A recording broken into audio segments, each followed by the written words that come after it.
আজকে তোমাদের দাদা বাজার থেকে চিংড়ি মাছ এনেছে, তো চিংড়ি মাছ আমি কেটে পরিষ্কার করে নিয়েছি। কী দিয়ে বানাবো দেখো, এখানে চিচিঙ্গে নিয়েছি, চিচিঙ্গেটাও কেটে ধুয়ে পরিষ্কার করে নিয়েছি। ভাজার জন্য তেল দিয়ে দিলাম, একটু হলুদ দিয়ে দেবো, একটু নুন দিয়ে দেবো। তেল গরম হয়ে গেছে, এবার ভাজার জন্য চিংড়ি মাছগুলো দিয়ে দেবো।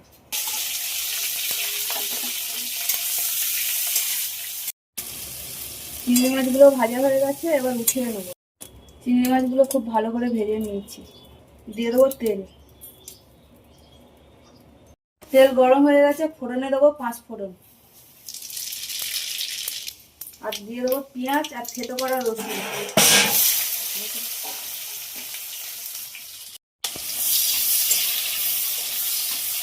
চিচিঙ্গাটা দিয়ে দেবো, দেবো হলুদ, দেবো নুন, আর দেবো কাঁচা লঙ্কা। ঢেকে দেবো।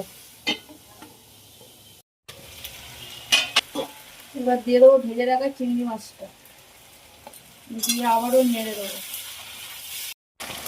ঢাকা দিয়ে দেবো। চিচিঙ্গে দিয়ে চিংড়ি মাছ কিন্তু একদম হয়ে গেছে, এবার নামিয়ে নেবো। চিচিঙ্গে দিয়ে চিংড়ি মাছ কিন্তু একদম হয়ে গেছে।